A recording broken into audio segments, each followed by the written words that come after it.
ആദരണീയരും സ്നേഹനിധികളുമായ അതിഥികളെ, കുടുംബാംഗങ്ങളെ, ഇന്ന് വീണ്ടും വ്യാഴം എത്തിയിരിക്കുകയാണ് സർഗജാലകത്തിൽ ജാലകപൂർവം.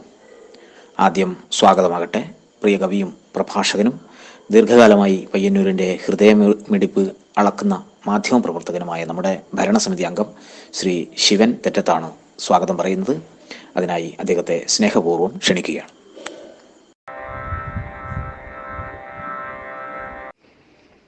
സർഗജാലകത്തിലെ ആത്മബന്ധുക്കളെ, നിങ്ങൾക്കെൻ്റെ സ്നേഹപൂർണമായ നമസ്കാരം. ഇന്ന് സർഗജാലകത്തിൻ്റെ ജാലകപ്പുറത്തിൽ പ്രതിഭാധനനായ പ്രഭാവർമ്മയുടെ പൊന്നിൻ കുലുസ് എന്ന കവിതയാണ് ചർച്ച ചെയ്യുന്നത്. കേന്ദ്ര സാഹിത്യ അക്കാദമി അവാർഡും കേരള സാഹിത്യ അക്കാദമി അവാർഡും ലഭിച്ച ബഹുമുഖ പ്രതിഭയാണ് പ്രഭാവർമ്മ. ആശാൻ്റെയും ഉള്ളൂരിൻ്റെയും വള്ളത്തോളിൻ്റെയും ഒക്കെ പേരുള്ള അവാർഡ് അദ്ദേഹത്തിന് ലഭിച്ചിട്ടുണ്ട്. വയലാർ അവാർഡ് ജേതാവാണ് അദ്ദേഹം. പത്മപ്രഭ പുരസ്കാരം അദ്ദേഹത്തിന് ലഭിച്ചിട്ടുണ്ട്. ശ്യാമമാധവം, കനൽ ചിലമ്പ്, അർക്കപൂർണിമ, രൗദ്രസാത്വികം തുടങ്ങിയ കൃതികൾ അദ്ദേഹത്തിൻ്റെ മലയാള സാഹിത്യത്തിനുള്ള ശ്രദ്ധേയങ്ങളായ സംഭാവനകളാണ്.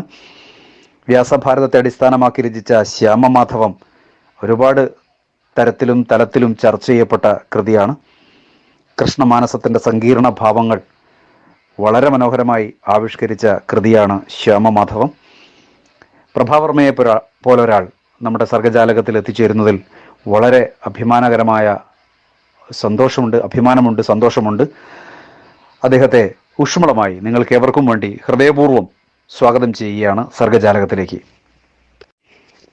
പ്രഭാവർമ്മയുടെ പൊന്നിൻ കുലുസ് ഇന്ന് കാവ്യ വിശകലനം ചെയ്യുന്നത് ചുങ്കത്തറ മാർത്തോമ കോളേജിലെ പ്രൊഫസറായ ഡോക്ടർ മിനി പ്രസാദാണ്.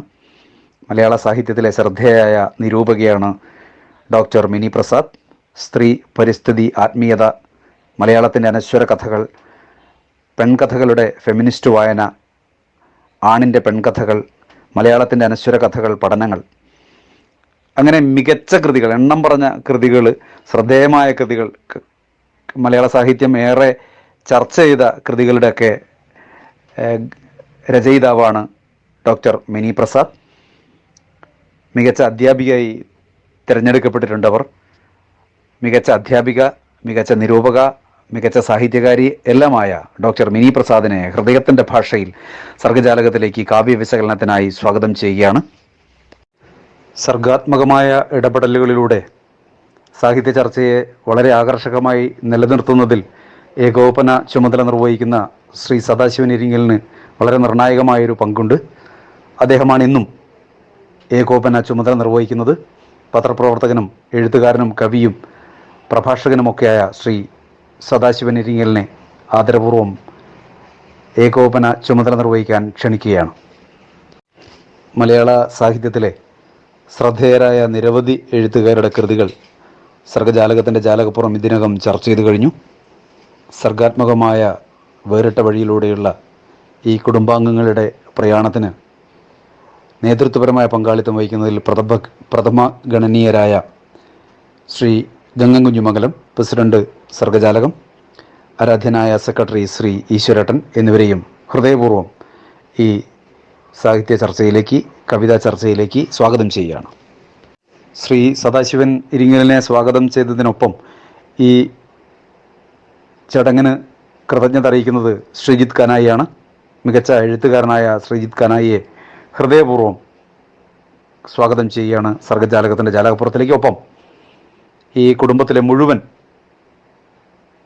അംഗങ്ങളെയും ചർച്ച സർഗാത്മകമാക്കി തീർക്കാൻ ഹൃദയപൂർവ്വം സ്വാഗതം ചെയ്യുന്നു.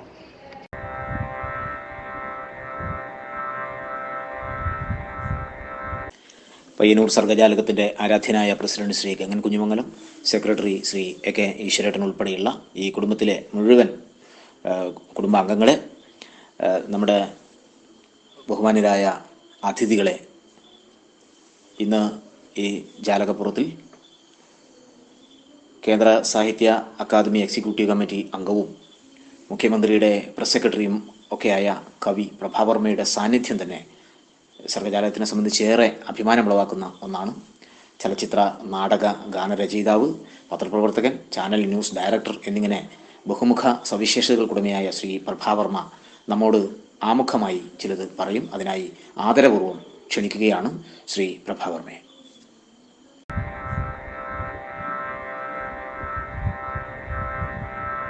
പയ്യന്നൂരിലെ സർഗജാലകത്തിൻ്റെ പ്രിയപ്പെട്ട പ്രവർത്തകരെ, ബഹുമാന്യരായ നിരൂപകരെ, സഹൃദയരെ, സുഹൃത്തുക്കളെ, വളരെയേറെ സന്തോഷകരമായ കാര്യമാണ് സർഗജാലകത്തിൻ്റെ ഇതുപോലെയുള്ള ഒരു പരിപാടികളുമായി ഈ വിധത്തിൽ സഹകരിക്കാൻ കഴിയുന്നു എന്നത്. എൻ്റെ കവിതയെക്കുറിച്ച് സഹൃദയർ എവിടെ ചർച്ച ചെയ്യുന്നതും എന്നെ സംബന്ധിച്ചിടത്തോളം ആനന്ദകരമായ ഒരു അനുഭവമാണ്. അത് പയ്യന്നൂരിലാവുമ്പോൾ അതിന് ഒരു സവിശേഷ പ്രസക്തിയുണ്ട് എന്നെനിക്ക് തോന്നുന്നു. ഏതാണ്ട് ഇരട്ടി മധുരം പോലെയാണത്. എവിടെ കവിത ചർച്ച ചെയ്യുന്നതും സന്തോഷകരമാണ്. പയ്യന്നൂർ എന്ന് പറയുന്നത് എൻ്റെ അച്ഛൻ്റെ നാടാണ് എന്നതുകൊണ്ട് പ്രത്യേകിച്ച് ഒരു പ്രാധാന്യം അതിന് ഉണ്ട് എന്നെനിക്ക് തോന്നുകയാണ്. ചെറുതാകത്ത് വാരണക്കോട് സ്കൂളിൽ അധ്യാപകനായിരുന്നു എൻ്റെ അച്ഛൻ. പരിയാരം മെഡിക്കൽ കോളേജ് ആശുപത്രിയുടെയൊക്കെ എതിർവശത്തായിട്ടുള്ള അതിയടത്ത് തെക്കിനേടത്ത് കുണ്ടൽവള്ളി ഇല്ലത്ത് ടി.കെ. നാരായണൻ നമ്പൂതിരി, അദ്ദേഹമാണ് എൻ്റെ അച്ഛൻ. അപ്പോൾ അവിടെയൊക്കെ ഓടിക്കളിച്ച് വളർന്നിട്ടുള്ള ഒരാളാണ് ഞാൻ. പിന്നീട് ഇങ്ങനെ തിരുവനന്തപുരത്തേക്കൊക്കെ എത്തിയെങ്കിലും എനിക്ക് ഉത്തരമലബാറുമായിട്ട്, ഈ പയ്യന്നൂരുമായിട്ട്, ചെറുതാഴവുമായിട്ട്, മണ്ടൂരുമായിട്ട് ഒക്കെയുള്ള ബന്ധം എന്ന് പറയുന്നത് ഹൃദയത്തിൻ്റെ ബന്ധമാണ്. ആ ഒരു ബന്ധത്തിൻ്റെ കൂടി പശ്ചാത്തലത്തിലാണ് ഞാൻ പറയുന്നത്, പയ്യന്നൂരിലുള്ള നല്ല മനസ്സുകൾ, സുമനസ്സുകൾ ഈ വിധത്തിൽ എൻ്റെ കവിത ചർച്ച ചെയ്യുന്നു എന്നതിൽ എനിക്ക് അങ്ങേയറ്റത്തെ സന്തോഷമുണ്ട് എന്നത്. കവിതയെക്കുറിച്ച് എനിക്ക് പറയാനുള്ള കാര്യങ്ങൾ ഒരു പ്രത്യേക വീഡിയോ ക്ലിപ്പായി ഞാൻ നേരത്തെ അയച്ചിട്ടുണ്ട്. അത് നിങ്ങളുടെ മുമ്പിലെത്തും എന്നാണ് ഞാൻ കരുതുന്നത്. അതുകൊണ്ട് തന്നെ അതിലെ കാര്യങ്ങളിലേക്കൊന്നും ഞാൻ കടക്കുന്നില്ല. ആകെ എനിക്ക് പറയാനുള്ളത്, കവിത എന്ന് പറയുന്നത് അതുവരെ അറിയാത്ത അനുഭവ മണ്ഡലങ്ങളിലേക്ക് നമ്മെ കൂട്ടിക്കൊണ്ടുപോകുന്നതാവണം. അതുവരെ അനുഭവിച്ചിട്ടില്ലാത്ത ഏതൊക്കെയോ അനുഭൂതികൾ നമ്മളെ അനുഭവിപ്പിക്കുന്നതാവണം. കടന്ന് കാണാൻ നമുക്ക് കരുത്ത് തരുന്നതാവണം. അതീത സത്യങ്ങളെക്കുറിച്ച് ഏതാണ്ട് പ്രവചനാത്മകമായി നമുക്ക് ചൂണ്ടിക്കാട്ടി തരുന്നതാവണം. ഇതൊക്കെയാണ് കവിതയെക്കുറിച്ചുള്ള എൻ്റെ സങ്കല്പം. ഈ സങ്കല്പങ്ങളെല്ലാം എൻ്റെ കവിതയിൽ യാഥാർത്ഥ്യമാകുന്നുണ്ടോ എന്ന് ചോദിച്ചാലുണ്ട് എന്നൊന്നും ഉള്ള അവകാശവാദം എനിക്കില്ല. എങ്കിൽ പോലും അങ്ങനെ ആവണം കവിത എന്നൊരു ആഗ്രഹമാണ്, എൻ്റെ കവിതയും അങ്ങനെ ആവണം എന്നൊരു ആഗ്രഹമാണ് എൻ്റെ മനസ്സിലുള്ളത്. പൊന്നിൻ കുരിശ് എന്ന കവിതയെ മുൻനിർത്തി ഞാൻ പറഞ്ഞിട്ടുള്ള കാര്യങ്ങൾ സദയം കേൾക്കണം എന്ന് അഭ്യർത്ഥിക്കട്ടെ. ഞാൻ ഈ ചർച്ച വളരെ ശ്രദ്ധാപൂർവം കേട്ടിരിക്കുന്നുണ്ട് എന്നറിയിക്കട്ടെ. നിങ്ങൾ ഓരോരുത്തരോടും ഞാൻ എൻ്റെ ഹൃദയത്തിൽ നിന്നുള്ള നന്ദി അറിയിക്കട്ടെ. നന്ദി, നമസ്കാരം. പയ്യന്നൂർ സർഗജാലകം എൻ്റെ പൊന്നിൻ കുരിശ് എന്ന കാവ്യ സമാഹാരം, പ്രത്യേകിച്ച് അതിലെ പൊന്നിൻ കുരിശ് എന്ന് തന്നെ പേരുള്ള കവിത ചർച്ചയ്ക്കെടുക്കുന്നു എന്ന് കാണുന്നതിൽ ഉള്ള സന്തോഷം ആമുഖമായി തന്നെ അറിയിക്കട്ടെ. വിജ്ഞന്മാർ അഭിനന്ദിച്ചേ വിജ്ഞാനം സാധുവായി വരൂ എന്ന് പണ്ടേ ഒരു ചൊല്ലുണ്ടല്ലോ. സഹൃദയരായിട്ടുള്ള നിരൂപകര്, ആസ്വാദകര് അവരൊക്കെ കവിത മനസ്സിലാക്കുമ്പോൾ, അതിനെ വിമർശിക്കുമ്പോൾ, അതിനെ അപഗ്രഹിക്കുമ്പോൾ ആണ് സത്യത്തിൽ കവിത സഫലമാകുന്നത് എന്നെനിക്ക് തോന്നാറുണ്ട്. പൊന്നിൻ കുരിശ് എന്ന കവിത ആ നിലയ്ക്ക് പരിഗണിക്കപ്പെടുന്നു എന്ന് കാണുന്നതിൽ എനിക്കുള്ള സന്തോഷം ചെറുതല്ല. കവിത തീർച്ചയായും പല തലങ്ങൾ ഉൾക്കൊള്ളുന്നതാണ്, പല അടരുകൾ ഉൾക്കൊള്ളുന്നതാണ്. അതിന് ദാർശനികമായ തലങ്ങളുണ്ടാവാം, അതിന് ഭാവാത്മകമായ തലങ്ങളുണ്ടാവാം, അതിന് വൈകാരികമായ തലങ്ങളും ഉണ്ടാവാം.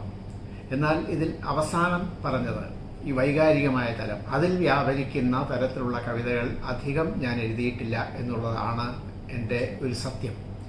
എങ്കിൽ പോലും അപൂർവമായി എഴുതിയിട്ടുള്ള ആ വിധത്തിലുള്ള കവിതകൾ, വൈകാരികതയുടേതായ തലത്തിൽ വ്യാപരിക്കുന്ന കവിതകൾ, ആ കവിതകളെല്ലാം എടുത്തു നോക്കിയാൽ അതിലേറ്റവും മുൻപിൽ നിൽക്കുന്നത് പൊന്നിൻ കുരിശ് എന്ന കവിത തന്നെയാണ് എന്ന കാര്യത്തിൽ എനിക്ക് ബോധ്യമുണ്ട് താനും. മനസ്സ് കൊണ്ട് എഴുതിയ കവിത എന്ന് വേണം അതിനെ വിശേഷിപ്പിക്കാൻ. ആ വിധത്തിൽ ഉള്ള ഒരു കവിത സുമനസ്സുകൾ ചർച്ചയ്ക്കെടുക്കുന്നു, അതിനെ കൂടുതൽ മനസ്സിലാക്കുന്നു എന്ന് കാണുന്നതിലാണ് എനിക്ക് വളരെ സന്തോഷമുള്ളത്. ഞാൻ ഒരിക്കലൊരു അഭിമുഖത്തിൽ പറഞ്ഞിട്ടുണ്ട്, കണ്ണീർത്തുള്ളി പോലെയാണ് കവിത എന്ന്. കണ്ണീർത്തുള്ളിക്കുള്ള ഒരു സവിശേഷത എന്താ? അത് നമ്മൾക്ക് വിളിച്ചു വരുത്താനാവില്ല. കണ്ണീര് വരട്ടെ എന്ന് നമ്മൾ ആഗ്രഹിച്ചാൽ കണ്ണീർ വരില്ല. കണ്ണീര് വരുമ്പോഴോ അതിനെ നമുക്ക് ഏതെങ്കിലും തരത്തിൽ തടഞ്ഞു നിർത്താനുമാവില്ല. അങ്ങനെ കവിതയ്ക്ക് ഒരു നിർവചനം എന്ന രീതിയിലാണ് ഞാൻ പറഞ്ഞത് എങ്കിലും അങ്ങനെ ഒരു കണ്ണീർത്തുള്ളിയായി എൻ്റെ മനസ്സിൽ നിന്ന് വീണ ഒരു കവിതയാണ് പൊന്നിൻ കൊലുസ് എന്ന് പറയാം. അങ്ങനെ ഉള്ള ഈ കവിത വളരെ വ്യാപകമായിട്ട് ആസ്വദിക്കപ്പെട്ടിട്ടുണ്ട്, ചർച്ച ചെയ്യപ്പെട്ടിട്ടുണ്ട് എന്നുള്ളതും വലിയ ചാരിതാർത്ഥ്യം പകരുന്ന ഒരു കാര്യമാണ്. വളരെ വിഖ്യാതനായ സീതാരാധാകൃഷ്ണനെ പോലെ പരിണതപ്രജ്ഞനായ ഒരു സാഹിത്യകാരൻ പറഞ്ഞത് ഇത്രയേറെ ഹൃദയസ്പർശിയായ ഒരു കവിത മാമ്പഴത്തിന് ശേഷം മലയാളത്തിൽ ഉണ്ടായിട്ടില്ല എന്നാണ്. ഹൃദയത്തെ ദ്രവിപ്പിക്കുന്ന തരത്തിലുള്ള വൈകാരിക സ്പർശമാർന്ന വാക്കുകളും ഭാവങ്ങളും കൊരുത്തുണ്ടാക്കിയതാണ് ഈ കവിത എന്ന് സാനുമാഷി തന്നെ പൊന്നിൻ കൊലുസ് എന്ന കാവ്യ സമാഹാരത്തിൻ്റെ അവതാരികയിൽ പറഞ്ഞിട്ടുള്ളത് ഞാൻ ഓർമ്മിക്കുകയാണ്. അങ്ങനെ ഒക്കെ ഉള്ളൊരു കവിത നമ്മൾക്ക് പലപ്പോഴും കവിതകൾ എന്ന് പറയുന്നത് കേവലമായൊരു തോന്നലിനപ്പുറത്ത് ഒന്നുമല്ലാതായിത്തീരുന്നൊരു കാലം ആണ് ഇപ്പോഴുള്ളത്. അത്തരമൊരു കാലത്ത് നമ്മുടെ മനസ്സിനെ സ്പർശിക്കുന്ന, മനസ്സിൽ പർജ്, ഒരുതരം നവീകരണം സാധ്യമാക്കുന്ന, കണ്ണീരിനെ പോലെ നവീകരിക്കുന്ന മറ്റൊന്നില്ല. കണ്ണീര് വരുന്നത് വരെ ഉള്ള മനുഷ്യനല്ല, കണ്ണീർ പ്രവഹിച്ചു കഴിഞ്ഞാലുള്ള മനുഷ്യൻ. ഒരു റെപ്പൻഡൻസിൻ്റെ, പശ്ചാത്താപത്തിൻ്റെ, ഒരു പ്രായശ്ചിത്ത ബോധത്തിൻ്റെ ഒക്കെ ഒരു ശുദ്ധി ആ മനസ്സിലുണ്ടാവും. ആ നിലയ്ക്ക് ഉള്ള ഒരു പരിശുദ്ധിയിലേക്ക്, ഒരു പർജിൻ എന്ന പ്രക്രിയയിലൂടെ മനസ്സിനെയും ജീവിതത്തെയും നയിക്കാൻ പ്രാപ്തമാകുന്ന തരത്തിലുള്ള കവിതകളാണ് സത്യത്തിൽ ഹൃദയദ്രവീകരണക്ഷമമായ കവിത എന്ന വിഭാഗത്തിൽപ്പെടുന്നത്. പൊന്നിൻ കൊലുസ് തീർച്ചയായും ഒരു വലിയ വൈകാരിക അനുഭവമാണ്. ആ അനുഭവം എങ്ങനെയാണ് എന്നിലേക്ക് വന്നത് എന്നതിനെക്കുറിച്ചോ ആ കവിതയുടെ ആന്തരികമായ തലത്തെക്കുറിച്ചോ അതിൻ്റെ ഭാവഘടനയെക്കുറിച്ചോ ഒന്നും തന്നെ ഞാനിപ്പോൾ വിശദീകരിക്കുന്നില്ല. കവിത ഒരു കണ്ണീർത്തുള്ളി പോലെയാണ് എൻ്റെ മനസ്സിലേക്ക് കടന്നു വന്നത് എന്ന് ഞാൻ പറഞ്ഞു. എന്നാൽ ഈ കവിതയ്ക്ക് ആസ്പദമായ എന്തിനെയെങ്കിലും കുറിച്ചോ അല്ലെങ്കിൽ ആ കവിതയുടെ ഭാവഘടനയെക്കുറിച്ചോ അതിൻ്റെ ഒരു ശില്പഘടനയെക്കുറിച്ചോ ഒന്നും ഞാൻ എന്തെങ്കിലും പറയുവാൻ ആഗ്രഹിക്കുന്നില്ല ഈ വേളയിൽ. ഏതെങ്കിലും വിധത്തിലുള്ളൊരു അഭിപ്രായം മുൻകൂട്ടി വന്നിട്ട് അവിടെ സ്വാഭാവികമായി ഉണ്ടാകാനിടയുള്ള ഒരു ചർച്ചയ്ക്ക് തടസ്സമാവേണ്ടതില്ല എന്നുള്ളത് കൊണ്ടാണ് ഞാൻ ഈ ഘട്ടത്തിൽ അതിനെക്കുറിച്ചൊന്നും തന്നെ പറയാതിരിക്കുന്നത്. ഈ കവിത തീർച്ചയായും അത് വായിച്ചിട്ടുള്ളവരുടെ മനസ്സിൽ വളരെ ഒരു കനൽ കോരിയിട്ടതുപോലെയുള്ള ഒരു അനുഭവം പകരുന്നുണ്ട് എന്ന് എന്നോട് ഇത് വായിച്ച നിരവധി പേര് പറഞ്ഞു. അങ്ങനെ കവിത അനുഷ്ഠിക്കേണ്ട പല ധർമ്മങ്ങളിലൊന്നും ആ വിധത്തിലുള്ള ഒരു ശുദ്ധീകരണ പ്രക്രിയയിലേക്ക് മനസ്സിനെ നയിക്കുക എന്നുള്ളത് തന്നെയാണ്. The poetical language of an age should be the current language heightened എന്ന് പറഞ്ഞത് റോബർട്ട് ബ്രിഡ്ജസിനുള്ള കത്തിൽ ഹോപ്കിൻസാണ്. കേവല വ്യവഹാര ഭാഷയിൽ ഉള്ളത് അല്ല കവിത എന്നാണ് അദ്ദേഹം സൂചിപ്പിക്കുന്നത്. കേവല വ്യവഹാര ഭാഷയിലുള്ള പദങ്ങൾ ഉപയോഗിക്കരുതെന്നല്ല, പക്ഷെ ആ പദങ്ങൾ കൂടിച്ചേരുമ്പോൾ അതിൻ്റെ ആ സംപൃക്തതയിൽ നിന്ന് ഒരു പുതിയ ഭാവ അർത്ഥ തലം ഉണർന്നു വരണം. അതായത് വ്യത്യസ്തങ്ങളായിട്ടുള്ള അർത്ഥഛായകളെ കൂടി, ഡിഫറെൻറ്റ് ഷെയ്ഡ്സ് ഓഫ് മീനിങ് ഉൽപ്പാദിപ്പിക്കുന്നതിന് സമർത്ഥമാവണം ഈ പദസന്നിവേശം എന്നാണ് അതിൽ പറയുന്നത്. തീർച്ചയായും വൈകാരികമായ തലങ്ങളിൽ വർത്തിക്കുന്ന ഒരു കവിതയെ സംബന്ധിച്ചിടത്തോളം ഇത് കൂടുതൽ പ്രധാനമാണ് എന്ന് എനിക്ക് തോന്നുന്നു. ആ തരത്തിലുള്ള ഒരു കവിതയുടെ ഗണം ഉണ്ട്. അതിൽ സ്ഥാനമുണ്ടാവും പൊന്നിൻ കൊലുസിനും എന്നാണ് ഞാൻ കരുതുന്നത്. പൊന്നിൻ കൊലുസ് എന്ന കവിതയ്ക്ക് നമ്മുടെ സഹൃദയ സമൂഹത്തിൽ നിന്ന്, നമ്മുടെ വായനാ സമൂഹത്തിൽ നിന്ന് ലഭിച്ചിട്ടുള്ള സ്വീകാര്യത അതിന് അടിവരയിടുന്നുണ്ട് പയ്യന്നൂരിലെ സർഗജാലകം നടത്തുന്ന ഈ ചർച്ചയും. ഈ ചർച്ചയിലൂടെ ഇതുവരെ ഉണർന്നു കിട്ടാത്ത അർത്ഥതലങ്ങൾ, ഇതുവരെ അനുഭവവേദ്യമായിട്ടില്ലാത്ത ഭാവതലങ്ങൾ, ഇതുവരെ പടർന്ന് ഉയർന്നിട്ടില്ലാത്ത അനുഭൂതി തലങ്ങൾ ഒക്കെ അനാവൃതമാവുകയും അനുഭവവേദ്യമാവുകയും ചെയ്യും എന്ന് ഞാൻ പ്രതീക്ഷിക്കുകയാണ്. ഈ കവിതയെ കൂടുതൽ ഉയർന്ന തലത്തിൽ നിന്നുകൊണ്ട് മനസ്സിലാക്കുന്നതിനും മനസ്സിലാക്കി കൊടുക്കുന്നതിനും സർഗജാലകത്തിൻ്റെ ഈ സംവാദത്തിന് കഴിയട്ടെ എന്ന് ആശംസിക്കുകയാണ്. ഈ ചർച്ചയ്ക്ക് എല്ലാ ഭാവുകങ്ങളും ആശംസിക്കുകയാണ്. നന്ദി, നമസ്കാരം.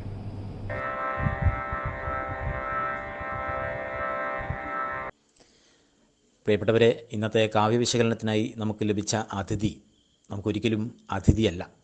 ഈ കുടുംബത്തിൽ ഒരു സ്ഥിരാംഗമാകാൻ നിരവാധിക സമ്മതമറിയിച്ച് ഇതിനു മുമ്പ് 2 തവണ നമ്മുടെ ചർച്ചയിൽ സജീവമായി വിശകലനം നിർവഹിച്ച ഡോക്ടർ മിനി പ്രസാദ് എന്ന പ്രിയപ്പെട്ട മിനി ടീച്ചറെ മറ്റൊന്നും പറഞ്ഞ് പരിചയപ്പെടുത്തേണ്ട കാര്യമില്ല എന്ന് നമുക്കെല്ലാം ഒരുപോലെ അറിയാം. ശ്രീ പ്രഭാവർമ്മയുടെ പൊന്നിൻ കൊലുസ് തൊട്ട് ഉമ്മ വെച്ച് കരയുന്ന അച്ഛനെയും പള്ളിയച്ഛനെയും നമുക്ക് കൂടുതൽ പറഞ്ഞു തരാനായി സ്നേഹാദരങ്ങളോടെ ക്ഷണിക്കുകയാണ്. പ്രിയപ്പെട്ട ഡോക്ടർ മിനി പ്രസാദിന്.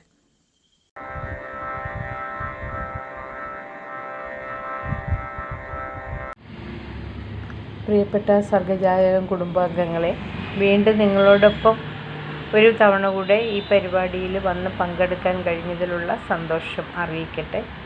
ശ്രീ പ്രഭാവർമ്മയുടെ പൊന്നിൻ കൊലുസ് എന്ന കവിതയുടെ ചർച്ചയാണല്ലോ നമ്മൾ ഇന്ന് തീരുമാനിച്ചിരിക്കുന്നത്. അതിൽ ഞാൻ വളരെ സന്തോഷത്തോടുകൂടി പങ്കെടുക്കുന്നു. കാരണം പ്രഭാവർമ്മയുടെ എല്ലാ കവിതകളും ഏതാണ്ട് വായിക്കുകയും പല കവിതകളും പഠിക്കുകയും ചെയ്ത ഒരു വ്യക്തി എന്ന നിലയിൽ അദ്ദേഹത്തിൻ്റെ കവിതകളുടെ കൂട്ടത്തിൽ തന്നെ ഏറ്റവും ഹൃദയദ്രവീകരണ ശക്തിയുള്ള ഒരു കവിത എന്ന നിലയിൽ പൊന്നിൻ കൊലുസിന് വേറിട്ടൊരു പ്രാധാന്യമുണ്ട്. രണ്ടാമത്തത്, ആ കവിതയ്ക്ക് പല മാനങ്ങളുള്ള ഒരു കവിതയാണ്. അതിനെ വിശകലനം ചെയ്യാൻ കഴിയുന്നു എന്നതിൽ വളരെ സന്തോഷമുണ്ട്. എപ്പോഴും തൻ്റെ കാവ്യലോകത്തിലുടനീളം ഏത് വ്യക്തിയുടെയും ജീവിതത്തിൻ്റെ വിഷാദാത്മകമായൊരു വശത്തെ കണ്ടെത്തുവാൻ ശ്രമിച്ച കവിയാണ് പ്രഭാവർമ്മ. അതുകൊണ്ടാണ് ശ്രീകൃഷ്ണൻ്റെ ഏറ്റവും വേദനാജനകവും വിഷാദാത്മകവുമായൊരു മുഖത്തെ കണ്ടെത്തിയ ശ്യാമമാധവം എന്നൊരു കൃതി ഉണ്ടായത്. അതുപോലെ എപ്പോഴും അതോടൊപ്പം തന്നെ വിഷാദാത്മകമായ മുഖത്തെ കണ്ടെത്തുന്നതോടൊപ്പം തന്നെ താൻ എന്ന വ്യക്തി, താൻ എന്ന കവി, ആ കവിക്ക് ജീവിക്കുന്ന ലോകത്തോട് കൃത്യമായ ഒരു കടപ്പാടുണ്ട് എന്ന് വിശ്വസിക്കുന്ന ഒരു കവി കൂടിയാണ് അദ്ദേഹം. അതുകൊണ്ടാണ് എൻ്റെ കയ്യിലെ ഓടത്തിൽ എണ്ണ നിറഞ്ഞു തുളുമ്പുമ്പോൾ കരിന്തിരി കത്തിക്കെടാൻ പാടില്ല ഒരു കൈത്തിരി നാളവും എന്ന് അദ്ദേഹം എഴുതിയത്. ആ പറയുന്നത് ആ കാവ്യലോകത്തിൻ്റെ അടിസ്ഥാന സ്വഭാവമാണ്. അവിടെ നിന്നാണ് ആ കാവ്യലോകം ആരംഭിക്കുന്നത്. ഒരു പൊന്നിൻ കൊലുസ് വേണം എന്ന് പറയുന്നത് തൻ്റെ കാലിൽ അത് കിടന്ന് കിലുങ്ങുമ്പോൾ സന്തോഷിക്കണം എന്ന് ആഗ്രഹിക്കുന്നത് ഒരു തെറ്റല്ല. ഒരു കുഞ്ഞിനെ സംബന്ധിച്ചും ഒരു തെറ്റല്ല. അത്തരമൊരു കൊലുസ് തനിക്ക് വാങ്ങിത്തരുവാനുള്ള സാമ്പത്തിക സ്ഥിതി തൻ്റെ അച്ഛനുണ്ടോ എന്ന് ചിന്തിക്കുന്നതിന് മുൻപുള്ള ഒരു കാലഘട്ടമാണത്. അങ്ങനെ ഒരു കാലഘട്ടത്തിൽ അത് ആഗ്രഹിച്ചു പോയ ഒരു കുഞ്ഞിൻ്റെയും അത് തക്ക സമയത്ത് കൊടുക്കാൻ കഴിയാതെ പോയ ഒരു അച്ഛൻ്റെയും ദൈന്യം നിറഞ്ഞ കഥയാണ് യഥാർത്ഥത്തിൽ പ്രഭാവർമ്മ പൊന്നിൻ കൊലുസ് എന്ന കവിതയിലൂടെ നമ്മോട് പറഞ്ഞത്. ആ കുഞ്ഞിൻ്റെ കാലിൽ കൊലുസ് അണിയിക്കുമ്പോൾ, രാത്രിയിൽ വളരെ കഷ്ടപ്പെട്ട് സമ്പാദിച്ച കൊലുസ് അണിയിക്കുമ്പോൾ അവളോടത് പറഞ്ഞില്ല, അവളെ ഉണർത്തി കാണിച്ചില്ല. അവിടെ അയാൾക്കൊരു വ്യാമോഹമുണ്ട്. ആ വ്യാമോഹം അവൾ രാവിലെ എഴുന്നേറ്റ് വരുമ്പോൾ ആ കൊലുസ് കാണുമ്പോൾ അവളുടെ കണ്ണിലെ പുഞ്ചിരി തനിക്ക് കാണണം എന്നുള്ളതായിരുന്നു. പക്ഷേ അയാളുടെ സാമ്പത്തിക സ്ഥിതി, ജീവിത പരിസരങ്ങൾ ഒന്നും ആ പുഞ്ചിരി ഉണർത്തുവാൻ സഹായകരമായിരുന്നില്ല. വാടക കൊടുക്കുവാൻ വേണ്ടി കുഞ്ഞറിയാതെ തന്നെ കൊലുസൂരിക്കൊണ്ട് പണയക്കാരൻ്റെ അടുത്തേക്ക് ഓടേണ്ട ഗതികേടിലാണ് അയാൾ ചെന്ന് നിന്നത്. അങ്ങനെയുള്ള ഒരു അവസ്ഥയിൽ ആ പറയുന്ന കൊലുസുമായി ഓടിപ്പോകുന്ന ആൾക്ക് പിന്നീട് ജ്വരബാധിതയായ മകൾക്ക് അവസാനത്തെ ആഗ്രഹം എന്ന വണ്ണം ആ കൊലുസ് എത്തിച്ചു കൊടുക്കാൻ ഉള്ള പാടുപെടൽ അയാൾ നടത്തുന്നു. അപ്പോൾ അവിടെ സ്വാഭാവികമായൊരു ചോദ്യമുണ്ട്. ജ്വരം പിടിച്ചു കിടക്കുന്ന കുട്ടിയെ ആശുപത്രിയിലേക്ക് കൊണ്ടുപോകുന്നതിന് പകരം കൊലുസ് വാങ്ങിക്കുകയാണോ വേണ്ടത് എന്നുള്ളത്. അവളുടെ ഒരു മോഹം സാധിച്ചു കൊടുക്കാൻ കഴിയാതെ പോയതിലുള്ള കുറ്റബോധമായിരിക്കാം ഒരുപക്ഷെ ആ ഓട്ടത്തിന് അയാളെ പ്രേരിപ്പിച്ചത്. പക്ഷെ കൊലുസുമായി തിരിച്ചെത്തുമ്പോൾ വിധിയുടെ വലിയ കൈകൾ അയാൾക്ക് എതിരായിരുന്നു. അതുകൊണ്ട് തന്നെ ഈ പറയുന്ന കൊലുസ് മരിച്ചു കിടക്കുന്ന കുഞ്ഞിന്റെ കാലിൽ അണിയിക്കാനേ അയാൾക്ക് കഴിയുന്നുള്ളൂ. നമ്മൾക്കറിയാം, മരിച്ചു കിടക്കുന്ന ഒരാളുടെ ശരീരത്തിൽ നിന്ന് സ്വർണ്ണാഭരണങ്ങൾ ഊരിയെടുത്തതിന്റെ ശേഷമാണ് അവരെ അടക്കം ചെയ്യാനായി കൊണ്ടുപോകുന്നത്. ഇവിടെ ആ കുട്ടിയുടെ കാലിൽ കൊലുസണിയിക്കുവാൻ പാടുപെടുന്ന അച്ഛനെയാണ് നമ്മൾ കാണുന്നത്. അയാൾ അവിടെ വാശി പിടിക്കുകയാണ്, കൊലുസ് അണിയിച്ച് തന്നെ കൊണ്ടുപോകണം എന്ന്. അതിൻ്റെ പേരിൽ കുറച്ചു സമയം ആ അന്ത്യയാത്ര തടസ്സപ്പെടുന്ന പോലും ഉണ്ട്. എങ്കിലും അയാൾ അത് ചെയ്യുക തന്നെ ചെയ്യുന്നു. ആ തരത്തിൽ അത് കാരണം ആ കൊലുസില്ലാതെ ആ കുഞ്ഞിനെ കൊണ്ടുപോകുന്നത് അയാൾക്ക് സഹിക്കാൻ കഴിയുന്നില്ല. കുഞ്ഞറിയുന്നില്ല, പക്ഷെ എങ്കിൽ പോലും. അപ്പോൾ അവിടെ യഥാർത്ഥ ബോധം നഷ്ടപ്പെട്ടു പോകുന്ന ഒരു അച്ഛനാണ്. ആരെല്ലാം എന്തെല്ലാം പറഞ്ഞിട്ടും കേൾക്കാതെ ഉരുക്കുപോലെ നിൽക്കുന്ന ഒരു മനുഷ്യനാണ്. അപ്പോൾ ആ തരത്തിൽ താൻ ചെയ്യാനുള്ളത് ചെയ്തു എന്നത് ബോധം മറഞ്ഞുപോയൊരവസ്ഥയിൽ അയാൾക്ക് സമാധാനമേകുന്നുണ്ടാകാം. ഏതായാലും കടന്നുപോയ മകളെ പോലെ തന്നെ ദൈന്യചിത്രമായി മാറുന്ന ഒരു അച്ഛനും ആ കവിതയിലുണ്ട്. ഈ കവിതയിലെ മറ്റൊരു കഥാപാത്രം എന്ന നിലയിൽ പ്രത്യക്ഷപ്പെടുന്നത് ഒരു പുരോഹിതനാണ്. ഈ പുരോഹിതന് അന്ന് രാത്രി ഉറക്കം നഷ്ടപ്പെടുന്നു. കാരണം അദ്ദേഹം ഒരുപക്ഷെ കണ്ട ഏറ്റവും ദയനീയമായ രംഗമായിരിക്കാം അത്. അനേക മരണ സന്ദർഭങ്ങളിൽ കണ്ടിട്ടുണ്ടാകാം. പക്ഷെ തൻ്റെ കുഞ്ഞിൻ്റെ കാലിൽ ഒരു കൊലുസ് അണിയിക്കണം എന്ന് വാശി പിടിച്ചു നിൽക്കുന്ന ഒരു അച്ഛനെ, മരിച്ച ഒരു കുഞ്ഞിൻ്റെ കാലിൽ കൊലുസ് അണിയിക്കണം എന്ന് ബഹളം കൂട്ടുന്ന ഒരു പിതാവിനെ ഒരുപക്ഷെ നേരത്തെ പുരോഹിതൻ കണ്ടിട്ടുണ്ടാവില്ല. അതുകൊണ്ടായിരിക്കാം അയാൾ അന്ന് ആൾത്താരയ്ക്ക് മുൻപിൽ നിന്ന് ദയനീയമായി തൻ്റെ ഇടയനോട് സംസാരിച്ചു കൊണ്ടിരുന്നത്. അപ്പോഴാണ് ഒരു അശരീരനാദം കേൾക്കുന്നതും ആ കൊലുസ് തിരിച്ചു കൊണ്ടുപോയി കൊടുക്കണം എന്ന് പറയുന്നത് എന്ന് അയാൾക്ക് തോന്നുന്നതും. ആ കൊലുസുമായി ചെല്ലുമ്പോൾ ആ വീട് അന്ധകാരത്തിൽ മുങ്ങിക്കിടക്കുന്ന ഒരു വീടാണ് കാണുന്നത്. ആ അന്ധകാരത്തിൽ മുങ്ങിക്കിടക്കുന്ന വീടിൽ കവി പറയുന്ന ചില വരികളുണ്ട്. ഇരുളാണെങ്ങും ഘനാന്ധതയാണെങ്ങും ഒരു വെളിച്ചം വിണ്ണിൽ നിന്നുമല്ലാതെ വരാനില്ല, അഴലാണെങ്ങും നിശബ്ദയാണെങ്ങും ഒരു സ്വരവും കരച്ചിലല്ലാതെ ഇനി വരാനില്ല എന്ന് പറയുന്ന ഒരു വരി അവിടെ വന്നിട്ടുണ്ട്. അപ്പൊ അവർക്കിനി ജീവിതത്തിൽ ഒരിക്കലും ഒരു വെളിച്ചമില്ല എന്ന് അറിയാവുന്ന ഒരു പുരോഹിതൻ അയാൾ അവരെ വിളിച്ചുണർത്താനോ അത് ഏൽപ്പിച്ചു കൊടുക്കുവാനോ ഒന്നും തയ്യാറാകുന്നില്ല. മറിച്ചോ അദ്ദേഹം അവിടെ നേരിൽ കൊലുസേൽപ്പിക്കുവാൻ കഴിയാതെ കൈക്കുഞ്ഞിനെ എന്നവണ്ണം ആ വീടിന്റെ പടിയിൽ ആ കൊലുസ് വെച്ചിട്ട് ആ പുരോഹിതൻ തിരിഞ്ഞു നടക്കുകയാണ്. അപ്പോൾ ആ തരത്തിലുള്ള, അതായത് വല്ലാത്ത ഒരു വേദനാജനകമായ അന്തരീക്ഷം ഈ കവിതയിൽ ഉടനീളം കവിക്ക് നിലനിർത്താൻ കഴിഞ്ഞിട്ടുണ്ട്.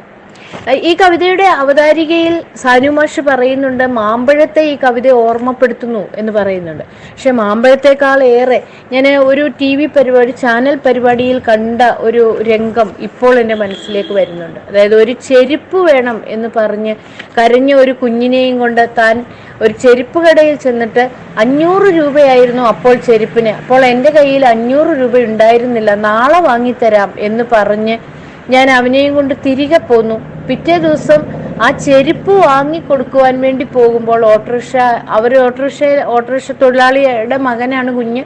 ആ ഓട്ടോറിക്ഷയിൽ ഒരു ബൈക്ക് വന്നിടിക്കുകയും കുഞ്ഞ് തെറിച്ചുപോയി മരിക്കുകയും ചെയ്തു എന്നൊരമ്മ അനുഭവം പങ്കുവെക്കുന്നത് ഞാൻ കണ്ടു കഴിഞ്ഞ ദിവസം. അപ്പോൾ ആ തരത്തിലുള്ള ദയനീയമായ ഒരുപാട് അനുഭവങ്ങൾ ഈ ലോകത്തുണ്ടാകുന്നുണ്ട്.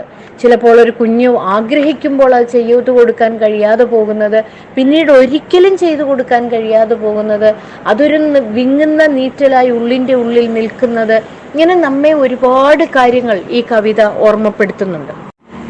ഇതേ കാവ്യസമാഹാരത്തിൽ തന്നെ വിവർത്തനം എന്നൊരു കവിതയുണ്ട്. ഈ വിവർത്തനം എന്ന കവിതയിൽ കവി ചോദിക്കുന്നുണ്ട്, വിവർത്തനം ചെയ്യുകയാണ് ഞാൻ എൻ മനസ്സിനെ ശീലുകളായി, കാവ്യം പിറക്കെയാണിങ്ങ് വിവർത്തനത്തിൽ സ്ഫുരിക്കുമോ ഹൃത്തിലൂറുന്ന സത്യം എന്ന് ചോദിക്കുന്നുണ്ട്. അപ്പോൾ ഈ പറയുന്ന ഹൃത്തിലൂറുന്ന സത്യം, കവിത ഒരു വിവർത്തനമാണ്, ഒന്നിനെ മറ്റൊന്നായി മാറ്റുകയാണ് എന്ന് കവി തീർച്ചയായിട്ടും പ്രഖ്യാപിക്കുന്ന ഒരു കവിതയാണ് വിവർത്തനം എന്ന് പറയുന്നത്. സ്നേഹത്തിന്റെ അളവെത്ര എന്ന് ചോദിക്കുന്ന ഒരു കവിതയുണ്ട്. സ്നേഹം അളന്നു തീർക്കാൻ കഴിയാത്തതാണ് എന്ന ബോധ്യം പകർന്നു തന്ന ഒരു കവിത.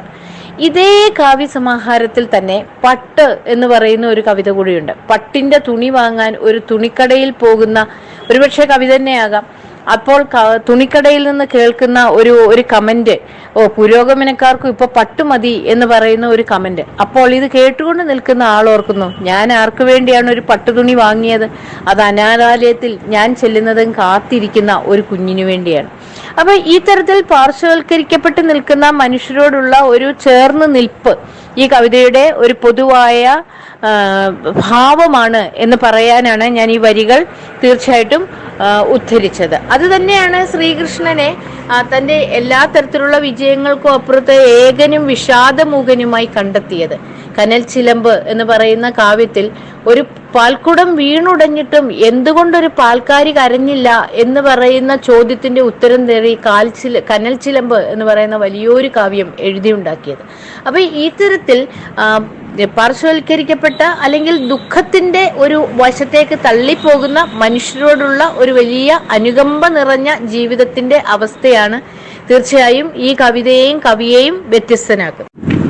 കാവ്യഭാഷയെ പറ്റി പറയേണ്ടിയിരിക്കുന്നു.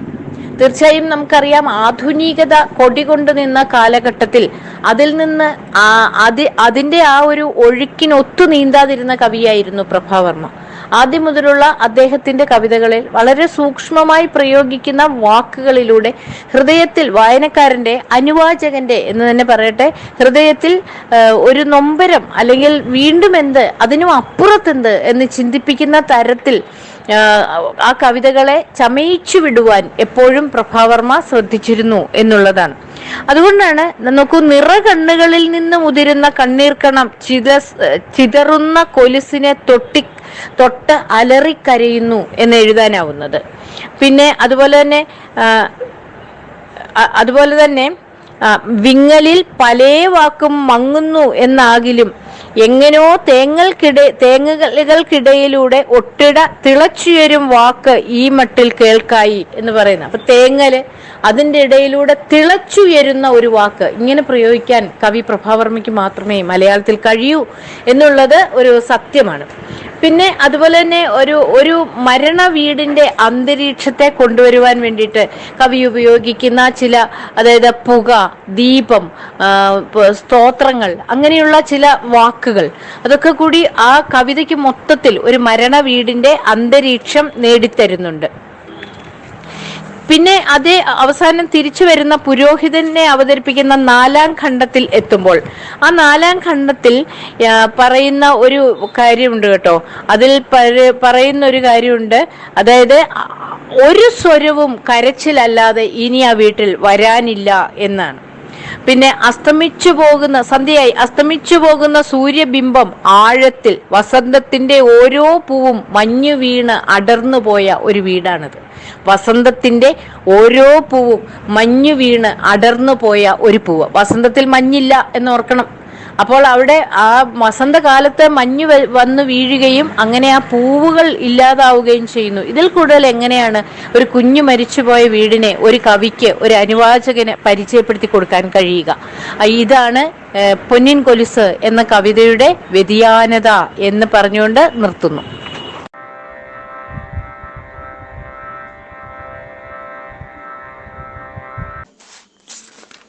പ്രിയപ്പെട്ടവരെ, ഇന്നത്തെ ജാലകപുറത്തിൻ്റെ പ്രൈം ടൈം ഏതാണ്ട് തീർക്കാനുള്ള ശ്രമം തുടങ്ങാനുള്ള സമയമാണ് ഇത് എന്ന് മനസ്സിലാക്കുകയാണ്. ഇതുവരെയായിട്ട് 26 പേർ ഈ കവിതാ ചർച്ചയുടെ ഭാഗമായിട്ട് കുടുംബത്തിൽ നിന്ന് പങ്കെടുത്തു എന്നുള്ളത് വലിയ സന്തോഷവും അഭിമാനവുമുള്ള കാര്യമാണ്. ഇപ്പോഴും ചിലരൊക്കെ ആസ്വാദനം രേഖപ്പെടുത്തുന്നു എന്ന് ഇവിടെ നിന്ന് നോക്കി കാണാനും കഴിയുന്നുണ്ട്. അതിൻ്റെ പണിപ്പുരയിലാണ് പലരും. പക്ഷേ അവർ എത്രയും വേഗം കടന്നു വരും എന്നുള്ള പ്രതീക്ഷയാണ് ഉള്ളത്. ഈ കവിത നമുക്കായി സമ്മാനിച്ച ബഹുമാനനായ കവി ശ്രീ പ്രഭാവർമ്മ ഈ കവിതയുടെ ചർച്ചയുടെ ആദ്യം മുതൽ ഇപ്പോഴും ഇടക്കുള്ള ചെറിയ സാങ്കേതികമായ ഒഴിവാകാൻ ബാധ്യതപ്പെട്ട സമയത്തിനും അപ്പുറത്ത് ഇവിടെ തന്നെ ശ്രദ്ധ കേന്ദ്രീകരിച്ചിരുന്നു എന്നുള്ളത് സർഗജാലകത്തിനെ സംബന്ധിച്ച് ഏറ്റവും പ്രധാനപ്പെട്ട ഒരു ദിവസമാണ് എന്ന് ധൈര്യത്തോടെ തന്നെ പറയാൻ വേണ്ടി കഴിയുകയാണ്. ഈ ചർച്ചയുടെ ഭാഗമായിട്ട് മറുമൊഴി, ഇതുവരെ നടന്ന ചർച്ചയുമായി ബന്ധപ്പെട്ടിട്ടുള്ള കാര്യങ്ങളെ, ആസ്വാദനങ്ങളെ എങ്ങനെയാണ് കവി നോക്കിക്കാണുന്നത് എന്നറിയാൻ നമുക്ക് താല്പര്യമുണ്ട്. മറുമൊഴി രേഖപ്പെടുത്താനായി ബഹുമാനനായ കവി ശ്രീ പ്രഭാവർമ്മ സാറിനെ ക്ഷണിക്കുകയാണ്.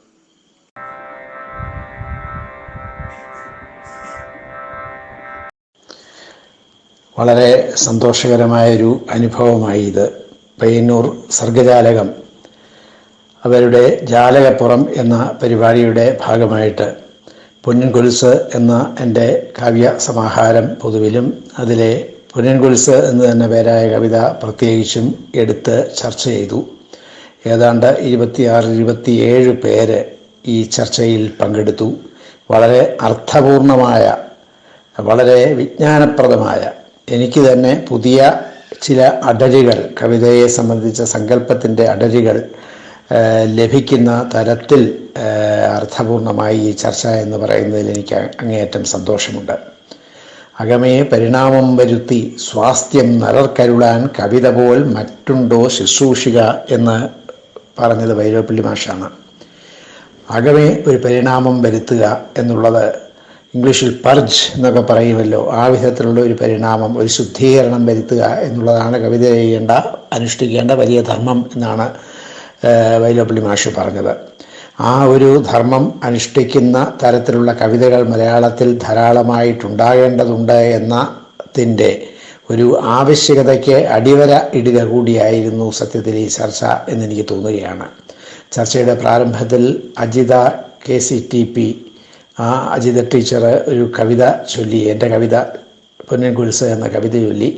വളരെ ഭാവാർദ്രമായ ആലാപനമായി അത്. അതേപോലെ കരിവെള്ളൂർ നാരായണൻ മാഷ് ഈ കവിത ഇടയ്ക്കൊരു ഘട്ടത്തിൽ ചൊല്ലി. അതും ആ കവിതയുടെ ഭാവത്തെ ഉന്മീലനം ചെയ്യാൻ സമർത്ഥമായ രീതിയിലായി. അജിത ടീച്ചറോടും കരിവെള്ളൂർ നാരായണൻ മാഷിനോടും ഞാൻ എൻ്റെ സ്നേഹം അറിയിക്കുകയാണ്.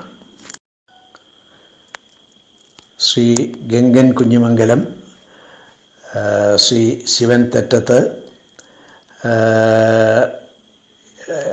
എന്നിവരൊക്കെ ഈ കുടുംബത്തിലെ പ്രധാനപ്പെട്ട അംഗങ്ങളാണ് എന്നെനിക്കറിയാം. അവർ എടുത്ത മുൻകൈ തീർച്ചയായും അഭിനന്ദനം അർഹിക്കുന്നതാണ്. ഞാൻ എൻ്റെ ഹൃദയത്തിൻ്റെ ഭാഷയിൽ അവർക്ക് നന്ദി പറയുകയാണ്. അതേപോലെ പൊന്നിൻ കുരിശ് എന്ന ഈ കവിത വളരെ മനോഹരമായിട്ട്, വളരെ ശ്രദ്ധേയമായ മൗലികമായ നിരീക്ഷണത്തിൻ്റെ കണ്ണാടിയിലൂടെ നോക്കി അപഗ്രഥിച്ച ഡോക്ടർ മിനി പ്രസാദുണ്ട്. മിനി പ്രസാദിൻ്റെ അവതരണം വളരെ വ്യത്യസ്തമായ ഒരു അനുഭവമായി. എൻ്റെ കാവ്യലോകത്തിൻ്റെ ഒരു ഹ്രസ്വ അവലോകനം തന്നെ അവർ നടത്തി എന്ന് പറഞ്ഞാൽ അതാണ് ശരി. ഖണ്ഡന നിരൂപണത്തിൻ്റെ വഴികളിലേക്കൊന്നും പോകാതെ ആസ്വാദനത്തിൻ്റെ പ്രസാദാത്മകമായ ഒരു രീതി അനുവർത്തിച്ചു ഡോക്ടർ മിനി പ്രസാദ്.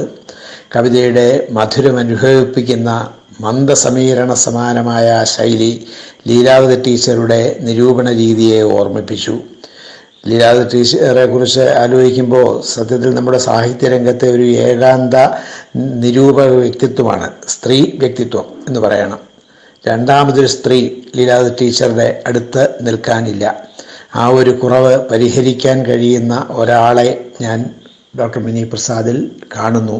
അത്രയേറെ ശ്രദ്ധേയമായ രീതിയിലാണ് കവിതയുടെ ആഴങ്ങളിലേക്ക് ഇറങ്ങിച്ചെന്നുകൊണ്ടാണ്, കവിതയുടെ ഭാവങ്ങളെ അങ്ങനെ ഉണർത്തിയെടുക്കുന്ന വിധത്തിലാണ്, അതിനെ സംവേദനം ചെയ്യാൻ സമർത്ഥമായ ഒരു ഭാഷയിലും രീതിയിലുമാണ് ഡോക്ടർ മിനി പ്രസാദ് ഈ കവിതയെ സമീപിച്ചത്. അതിലുള്ള കൃതജ്ഞത ഞാൻ അറിയിക്കുകയാണ് doctor mini പ്രസാദിനെ.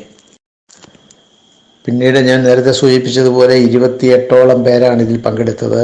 Sreejith Kanayi, Vaikkath Sreedharan, Shri Gangan Kunhimangalam, Shrimati Mumtaz MA, Shailaja teacher Srisailam, Shri Prabhakaran, Ajitha teacher നേരത്തെ കവിത ചൊല്ലിയ Ajitha teacher, KV Santhosh, Saritha Pariyaram, PAK Narayanan, Gangadharan NV, AK Eshwaran, advocate Rajesh Panayamthatta, Sumitha Janardhanan, Madhu Nambiar, Usha Suresh, Venkat, Sudharma Chirumavilayi, Sajeev Nambiar, Shobhana, Sajeev Koyipram, Deepthi Bharathan, Anil Kumar Kannadiparamba, Kunhappan Thrikaripur, Ramesh, Shibi, Ramesh Babu Chedampath എന്നിങ്ങനെ വളരെ ശ്രദ്ധേയമായ രീതിയിൽ ഈ കവിതയെ സമീപിക്കുകയും അപഗ്രഥിക്കുകയും ചെയ്ത ഓരോരുത്തരോടും ഞാൻ നന്ദി പറയുകയാണ്. ഇവരിൽ ശ്രീജിത്ത് ഖാനായി ചൂണ്ടിക്കാട്ടിയ ഒരു കാര്യമുണ്ട്. ഈ കവിത മാതൃഭൂമിയിലാണ് അച്ചടിച്ചു വന്നത്, പൊന്നിൻ കുരിശ് എന്ന കവിത. ആ കവിത അച്ചടിച്ചു വന്നപ്പോൾ അതിനോടൊപ്പം തന്നെയാണ് ശ്രീ M. മുകുന്ദൻ്റെ അപ്പൻ്റെ ബ്രാൻഡിക്കുപ്പി എന്ന കവിതയും വന്നത്. രണ്ടും ഏതാണ്ട് ഒരേ വിഷയം തന്നെയാണ് കൈകാര്യം ചെയ്തിരുന്നത് എന്നത് ഞാൻ ഓർമ്മിക്കുന്നു.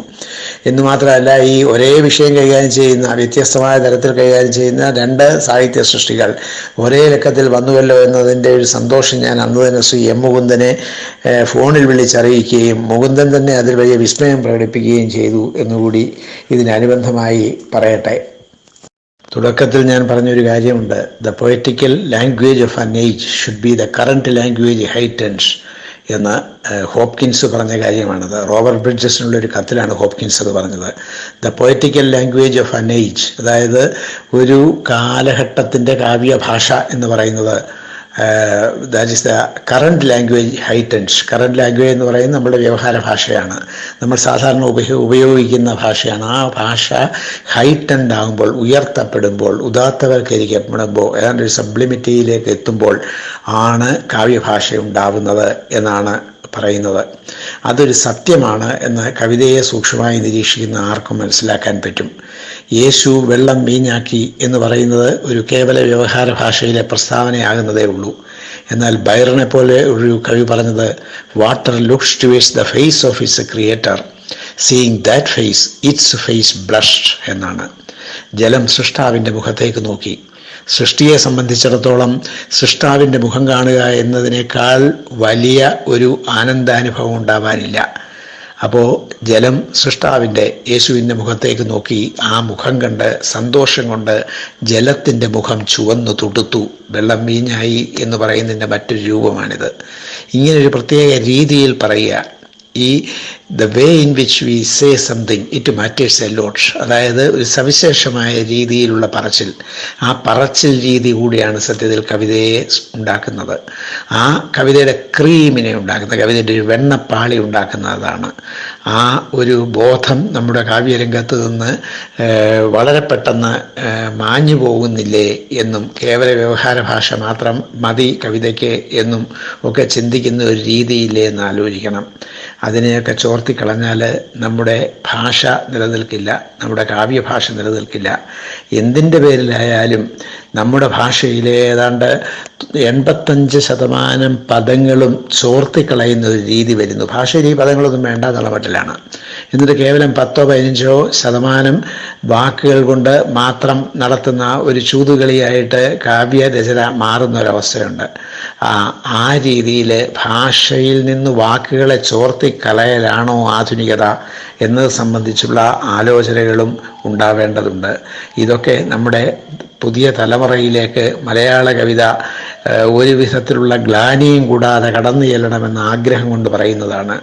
നമ്മുടെ മലയാള തനിമ അത് നഷ്ടപ്പെട്ടു പോകരുത് എന്നുള്ളത് കൊണ്ട് പറയുന്നതാണ്. നമുക്ക് നമ്മുടേതായ ഒരു പിടി മണ്ണ് വേണം. തുടക്കത്തിൽ ഞാൻ പറഞ്ഞൊരു കാര്യമുണ്ട്. പയ്യന്നൂർ എന്ന് പറയുന്നത് എൻ്റെ നാടാണ്. ഞാൻ കുഞ്ഞായിരുന്നപ്പോൾ ഓടിക്കളിച്ച് വളർന്ന നാടാണ്. ആ പരിയാരം ആശുപത്രിയുടെ മുമ്പിലെ ആ റോഡ് മുറിച്ച് കടന്ന് കുറച്ചുള്ളിലേക്ക് ചെന്നാൽ ഒരു കാവുമൊക്കെ ഉണ്ട്.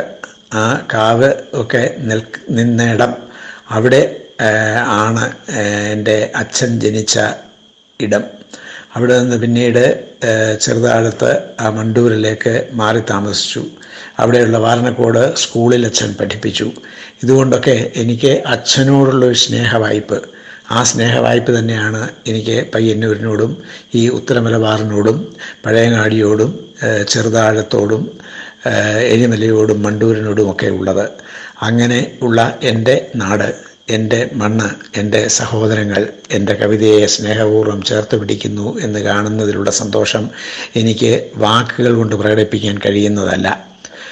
ഈ സന്തോഷത്തിന് ഒരു പയ്യന്നൂറുകാരനായി കൂടി എന്നെ നിങ്ങൾ പരിഗണിക്കുന്നു എന്നതിന് എങ്ങനെ നന്ദി പറയണം, കൃതജ്ഞത പറയണം എന്നും എനിക്കറിയില്ല. ഏതായാലും പയ്യന്നൂർ സർഗജാലകത്തിൻ്റെ ഈ സംരംഭവുമായി ഈ വിധത്തിൽ സഹകരിക്കാൻ കഴിഞ്ഞതിലുള്ള സന്തോഷം വീണ്ടും ഒരിക്കൽ കൂടി പങ്കുവെച്ചുകൊണ്ട് ഇതിൻ്റെ സാരഥികളെ ഒക്കെ തന്നെ അഭിനന്ദിച്ചുകൊണ്ട് നമ്മുടെ സാംസ്കാരിക രംഗത്ത് വളരെ സജീവ സാന്നിധ്യമായിട്ട്, സംവാദങ്ങളിലൂടെയുള്ള സജീവ സാന്നിധ്യമായിട്ട് സർഗജാലകത്തിന് മാറാൻ കഴിയട്ടെ എന്ന് ആശംസിച്ചുകൊണ്ട് നന്ദിപൂർവ്വം സ്നേഹപൂർവ്വം ഞാൻ എൻ്റെ വാക്കുകൾ ഉപസംഹരിക്കുന്നു. നമുക്ക് വീണ്ടും എപ്പോഴെങ്കിലുമൊക്കെ കാണാനിടവരട്ടെ. നന്ദി, സന്തോഷം. ശ്രീ AK ഈശ്വരൻ ഒരിക്കൽ ഡൽഹിയിൽ വന്നതിൻ്റെ ഓർമ്മ കൂടി പങ്കിട്ടു. ഞാൻ ദീർഘകാലം ഡൽഹിയിൽ ഉണ്ടായിരുന്ന ഒരാളാണ്.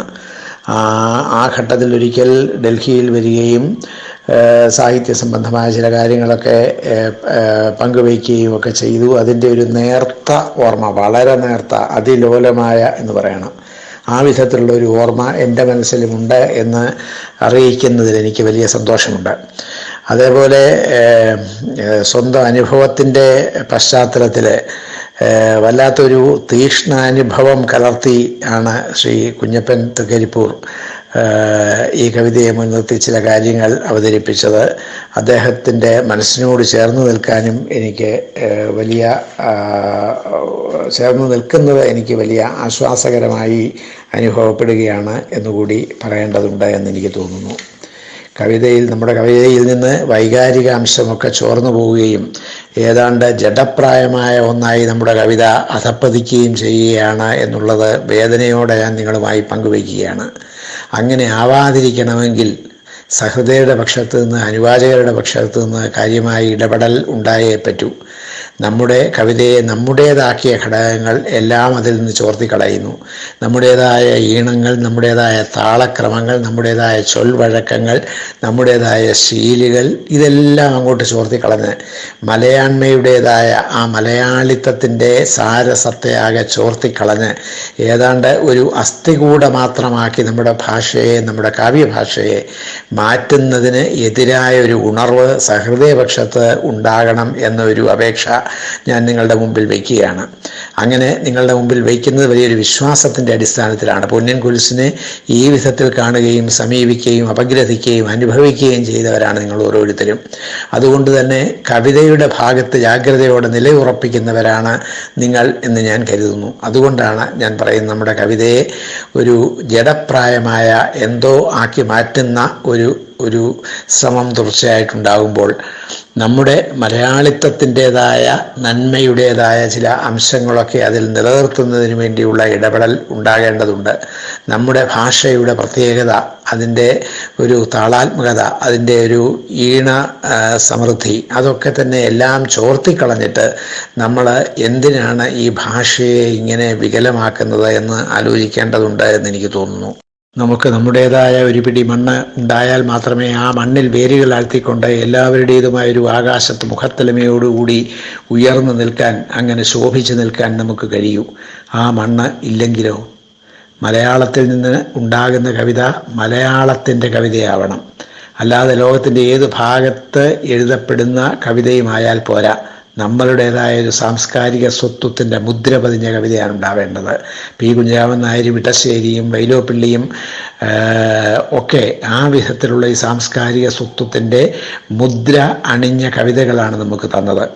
ആ കവിതകളൊക്കെ വിസ്മരിക്കപ്പെട്ട് പോകുന്ന ഒരവസ്ഥ ബോധപൂർവം പ്പെടുന്നു എന്നുള്ളത് നമ്മൾ മനസ്സിലാക്കണം.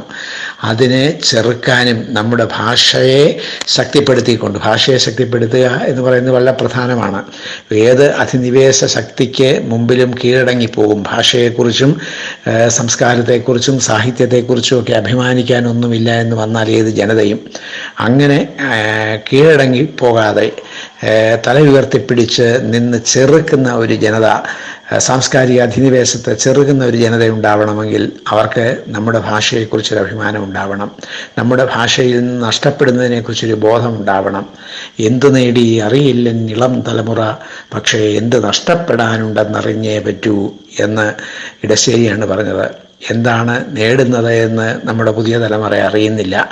അത് അറിയുന്നില്ല എന്നത് പോകട്ടെ, എന്താണ് നഷ്ടപ്പെടുത്തുന്നത് എന്നും അറിയുന്നില്ല. നമ്മുടെ ഭാഷയിൽ നിന്ന് എന്താണ് നഷ്ടപ്പെടുന്നത്, എന്താണ് ചിലർ നഷ്ടപ്പെടുത്തുന്നത് എന്നതിനെക്കുറിച്ചുള്ള അർത്ഥപൂർണമായ ചർച്ചകൾ കൊണ്ട് കൂടി പ്രസക്തവും സംഗതവുമായി തീരട്ടെ നിങ്ങളുടെ കൂട്ടായ്മകൾ എന്ന് ആശംസിക്കുകയാണ്, ആശിക്കുകയാണ് ഞാൻ.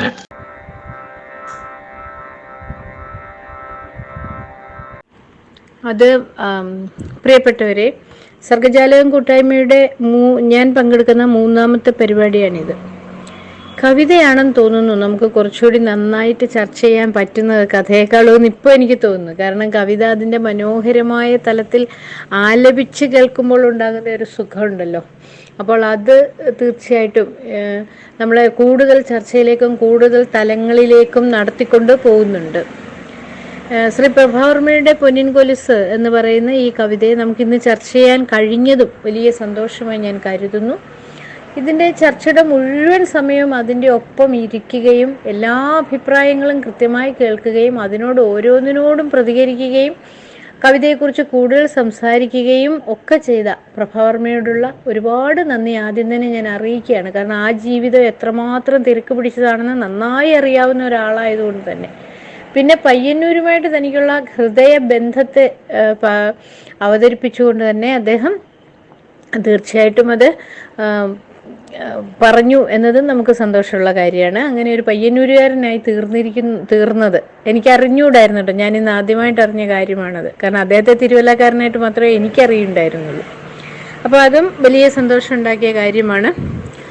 പിന്നെ എല്ലാവരോടും, അതായത് അജിത ടീച്ചറുടെയും കരിവള്ളൂർ നാരായണൻ്റെയും മനോഹരമായ ആലാപനങ്ങൾ, മക്കളുടെ ചെറിയ ആഗ്രഹങ്ങൾ പോലും സാധിക്കാനാകാതെ പോയ അച്ഛന്മാരെ ഓർത്തെടുത്ത ഗംഗം മാഷ്, അച്ഛന്മാർ ജീവിച്ചിരിക്കുമ്പോൾ മക്കൾ മരണപ്പെടുന്ന അവസ്ഥ ഉണ്ടാക്കുന്ന നീറ്റലിനെ പറ്റി ഓർമ്മിപ്പിച്ച മുംതാസ് ടീച്ചർ, അച്ഛൻ്റെ ഹൃദയനൊമ്പരങ്ങൾ മലയാള സാഹിത്യത്തിൽ ആവിഷ്കരിക്കപ്പെട്ടത് കുറവാണ് എന്നും അമ്മമാരാണ് എപ്പോഴും കഥാപാത്രങ്ങളായി വരുന്നത് എന്നും അതുകൊണ്ട് തന്നെ ഈ കവിത വ്യതിരിക്തമാകുന്നു എന്നും പറഞ്ഞ ശൈലജ ടീച്ചർ, അതേപോലെ തന്നെ ആ അച്ഛൻ്റെ ദൈന്യതയും നിസ്സഹായതയും എത്രയാണ് എന്ന് പറഞ്ഞ പ്രഭാകരൻ, കാലത്തിൻ്റെ നേർചിത്രമായിട്ട്, അതായത് സമ്പന്നനും ദരിദ്രനും തമ്മിലുള്ള വിടവുകൾ വർദ്ധിച്ചു വരുന്ന ഒരു കാലത്തിൻ്റെ നേർചിത്രമായിട്ട് ഇതിനെ കണ്ടെടുത്ത അജിത ടീച്ചർ, ആത്മദുഃഖം കവിഞ്ഞൊഴുകിയ ഹൃദയ അക്ഷരങ്ങളാണ് ഇത് എന്ന് പറഞ്ഞ സന്തോഷ്, പ്രയോഗങ്ങൾ ഓരോന്നും എണ്ണി എണ്ണി പറഞ്ഞ് എങ്ങനെ കവിത മനോഹരമായി എന്ന് കണ്ടെടുത്ത സരിത,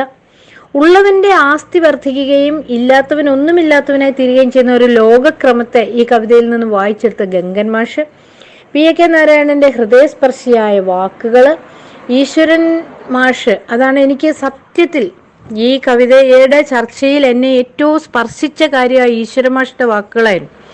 കാരണം ഞാൻ ഇപ്പോഴായിരുന്നുവെങ്കിൽ പോയി ആ വാടക കൊടുക്കുമായിരുന്നു എന്ന് പറയുമ്പോൾ അത്രയും ആ കവിതയോട് താതാത്മ്യം പ്രാപിക്കാൻ മാഷ്ക്ക് കഴിഞ്ഞു എന്നുള്ളത് നമ്മൾ ഓർക്കണം. അതാണ് ഒരു കവിയുടെ വിജയം എന്ന് പറയുന്നത്. ഞാൻ പോയി ആ വാടക കൊടുക്കാമായിരുന്നു എന്ന് പറയുന്നത് അതാണ്. കവിയും അനുവാചകനും തമ്മിൽ മുട്ടുന്ന, കഥാപാത്രവും തമ്മിൽ ഏറ്റുമുട്ടുന്ന ഒരു പോയിന്റ് ഉണ്ടല്ലോ, ആ പോയിന്റിൽ ആ കവിത എത്തി എന്നതാണ് പ്രഭാവർമ്മ എന്ന കവിക്ക് സന്തോഷിക്കാവുന്ന ഏറ്റവും വലിയ ഘടകം.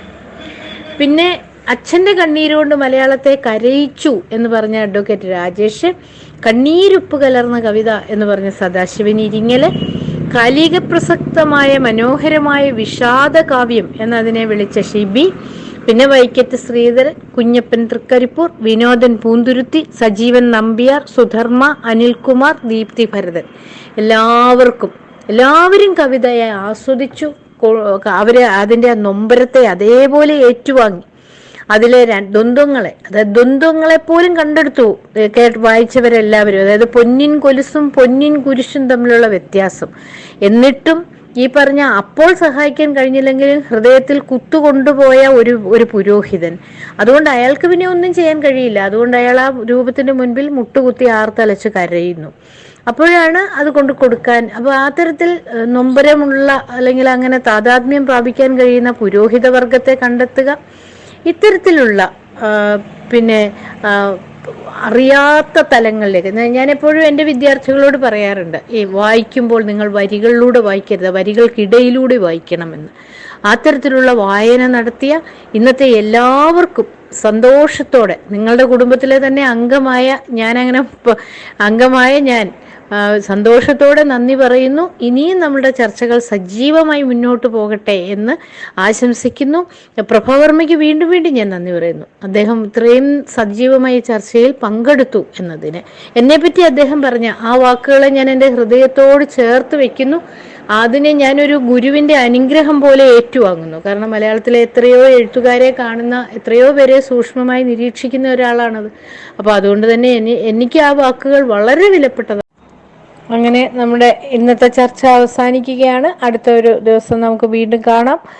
വീണ്ടും കാണുന്നത് വരെ നാളെ ഞാൻ ഗ്രൂപ്പിൽ നിന്ന് പുറത്തു പോകുമല്ലോ. മറ്റൊരു അവസരത്തിൽ വീണ്ടും വരാം. നന്ദി, നമസ്കാരം.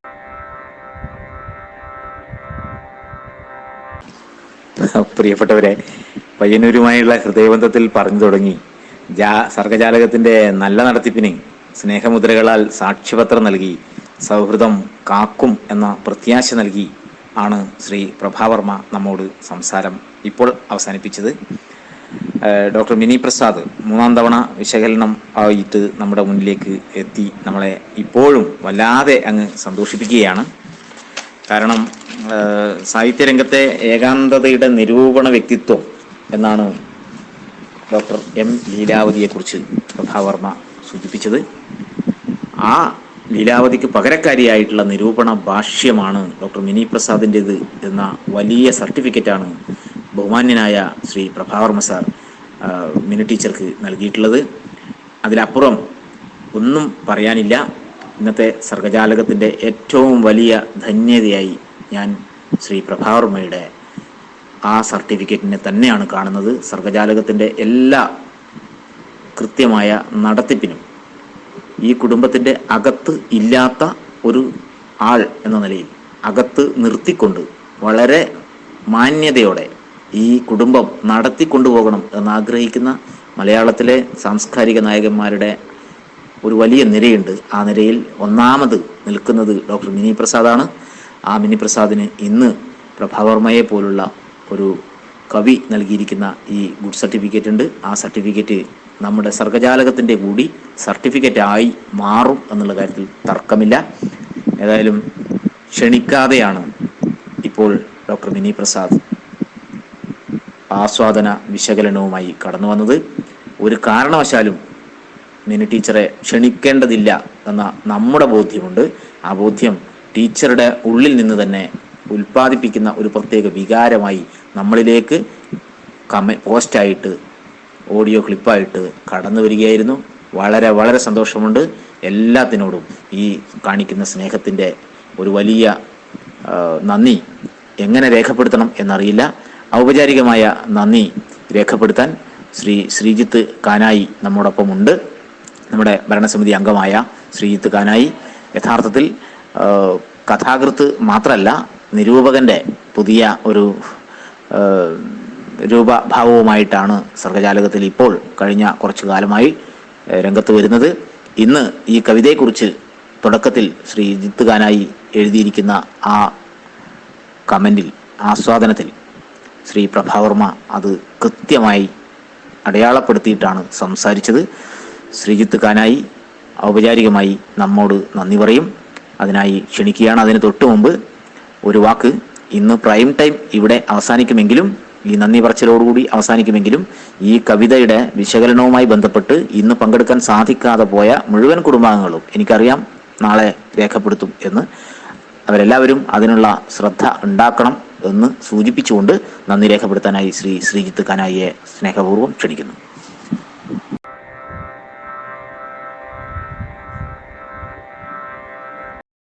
പ്രിയപ്പെട്ടവരെ, സർഗജാലകത്തിൻ്റെ ജാലകപ്പുറം ഇന്നേറെ അഭിമാനത്തോടെ ചർച്ച ചെയ്തത്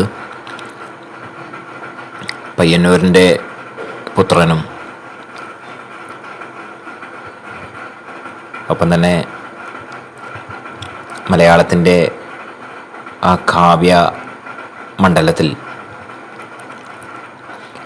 ഇന്ന് ഏറ്റവും ശ്രദ്ധേയനായ എഴുത്തുകാരനും കേരള സാഹിത്യ അക്കാദമി അവാർഡുകൾ നേടിയ കവിയും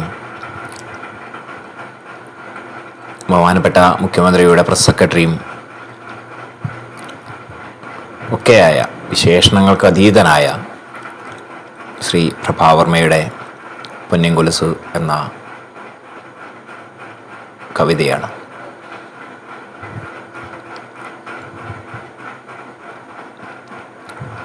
അദ്ദേഹത്തെ പോലെ തിരക്കുള്ള ഒരു വ്യക്തിത്വം സർഗജാലകത്തിൽ ഇന്ന് എത്തിയത് അദ്ദേഹത്തിൻ്റെ മനസ്സിൻ്റെ ലാളിത്യമാണ്.